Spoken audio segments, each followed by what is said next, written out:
Hey everybody, I hope that you all had a great week. As always, I want to take a minute, give you an update on what happened in Washington, D.C. this week. I want to talk first about President Biden's unconstitutional vaccine mandate. I've heard from people across the country and across our community who are concerned about losing their jobs, not being able to go to work because they're forced to take a vaccine that they're really quite worried about. I'm going to fight this every step of the way because government doesn't have the right to mandate that they put something in your arm, into your body.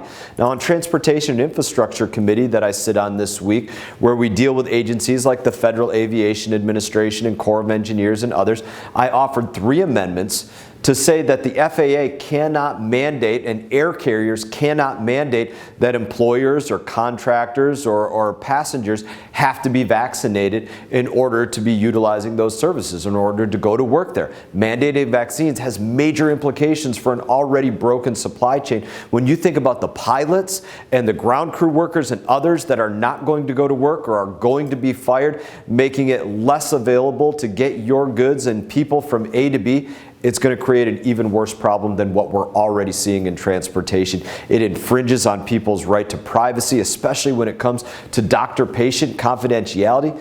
And it's fundamentally anti-American because it takes away a person's liberty. House Democrats, they don't want to have this debate. The chairman of the Committee of Transportation and Infrastructure actually told me that I was wasting the committee's time and ruled me out of order for wanting to have a debate that's not happening anywhere else in Congress about vaccine mandates. He actually called me an effing a-hole for doing this, and I don't think that this whole debate is a waste of time whatsoever, so I didn't appreciate it. But in the end, I said, you know what? I take it as a compliment that he called me that because I hope that whenever my time comes up in Congress, people say I didn't give them an inch. People say that when it came to defending freedom, I was the biggest effing a-hole that they ever encountered when it came to defending those rights. That's why I also introduced legislation that would require any employer who mandates a vaccine to accept any and all liability for adverse impacts. This could mean loss of a job, loss of income, negative side effects medically from the vaccine. This is a critically important fight, and I'm going to stay in it every step of the way. Now, second, I have to give a quick update on the situation in Afghanistan. It's been exactly 2 months since the last troop left Kabul.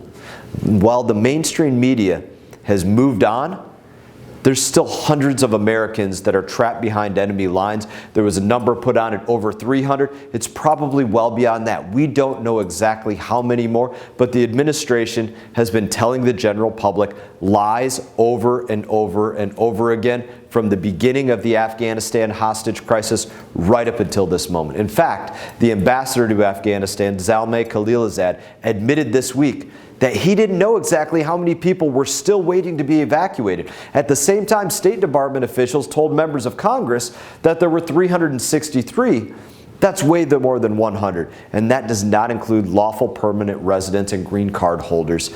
We need to know what these lies are. We need to know the truth. We know we're not going to get that from this administration, unfortunately. This is an ongoing hostage crisis.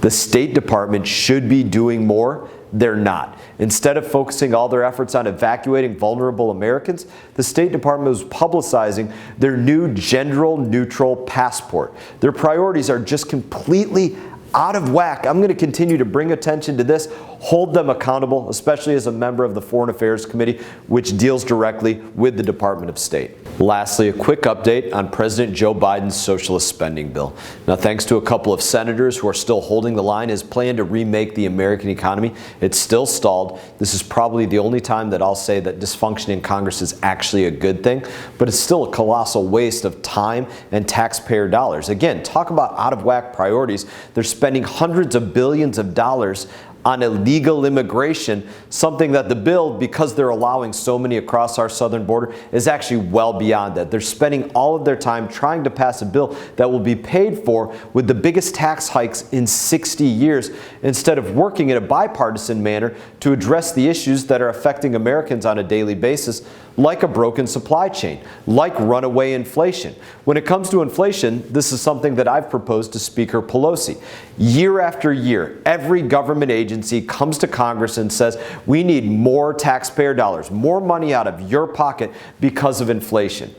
Well, we need to give the American public the same courtesy. We need to start telling Americans that because of inflation, your tax liability is going to go down at the rate of inflation, just like all of these agencies are asking that their appropriations go up at the rate of inflation. Why should the American public receive any less? And that's exactly what I'm telling Speaker Pelosi. That's what I'll be focused on. Now, as always, it is an honor to serve you here in Washington, an honor to be your member of Congress. I always look forward to seeing you all back at home, see you around the community, see you at church, see you at events, and I'll look forward to seeing you all around. You take care.